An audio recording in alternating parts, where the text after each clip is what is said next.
Sometimes we can feel distracted, overwhelmed, or unable to focus on anything. 5, 4, 3, 2, 1 is an important skill to help us come back to the present and stay grounded. It will also help us build mindfulness and focus our attention. This skill gives you a chance to notice the present by focusing on the 5 senses: sight, sound, touch, smell, and taste. Every day can get better if you take time to stop, slow down, and pay attention to something of wonder around you. Things that surprise you or make you smile. There are moments of wonder every day in the world. What can you notice? Let's take a moment to find them in your world. Okay, let's practice. 5, 4, 3, 2, 1 exercise. Let's practice the 5, 4, 3, 2, 1 skill. I'll talk you through this exercise. Take a moment to stop, slow down, and pay attention to what's around you. Find 5 objects that you can see. These could be things like pictures or clouds. Tree. You can try in this room. In this Oh. room. Ano yung 5 Next, so you can see? listen for 4 different sounds. This could be birds chirping or traffic in the distance. I'll give you some time to listen. Let's listen.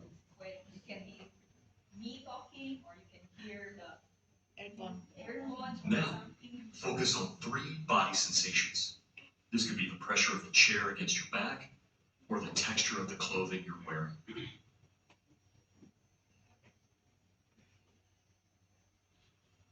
Next, focus on 2 odors you can smell. This might be some perfume or some food cooking. If you can't smell anything, notice that.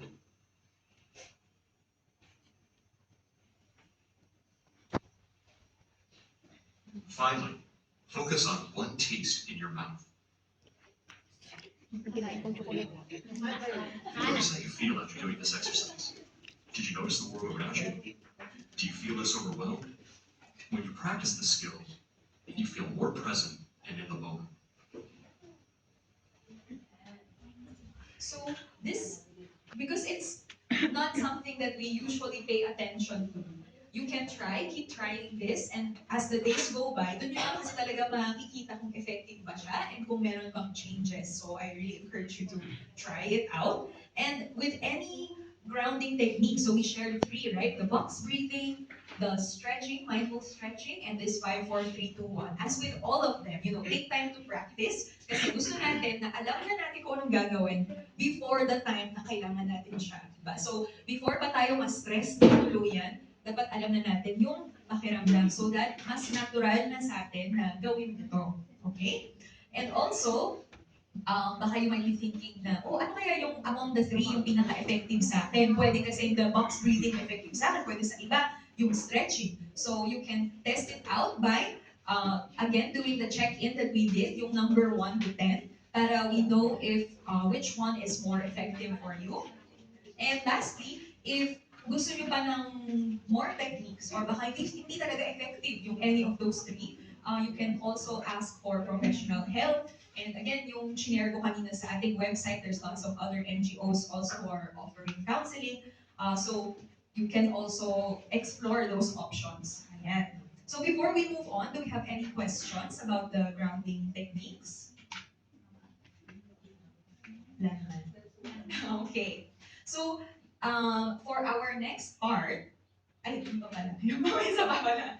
Okay, oo nga. So when we want to practice the grounding techniques, okay, kapag na-stress na tayo, ideally, okay, in an ideal world, ito sana yung magagawa natin. So stop. Kailangan natin mag-stop and slow down. So first is, of course, step away, stop muna. Kasi nasa-stress na tayo or nagpapanik na tayo. If possible, go to a space na you feel much safer. Pwedeng, you can go out, step out, or if hindi possible, hindi, we'll just do step muna sa corner, somewhere safe, okay? And then T is try the grounding techniques. Again, it's up to you which one is more helpful. And this is why we want to practice them before pa tayo nandito sa sitwasyon na stressful, okay?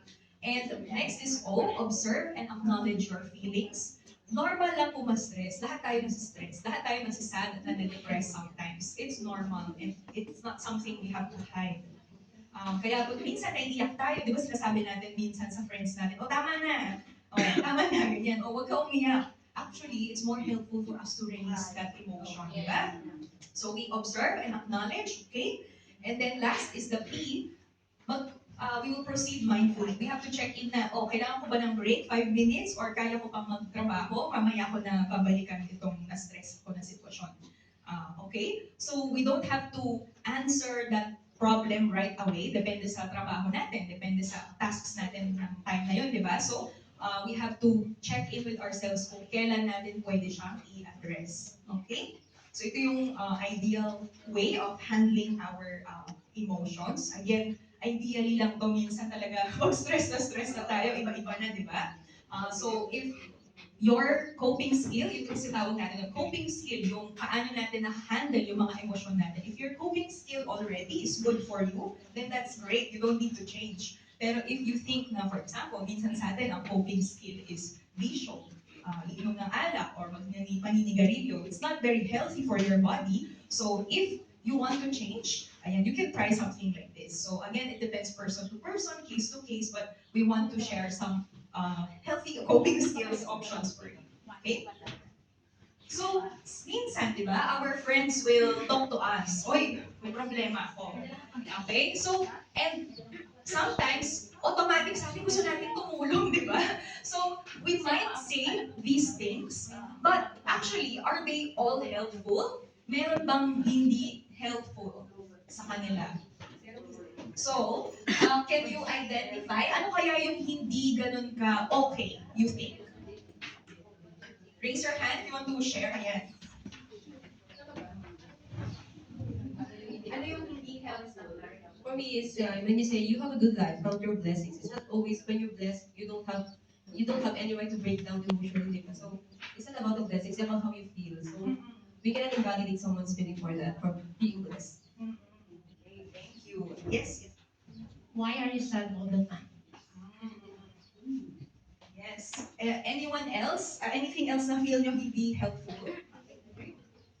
Other people have worries problems. So don't yung we have different problems. Yes, that's true. Okay. Overthinking. You're just thinking too much. To Don't think about it.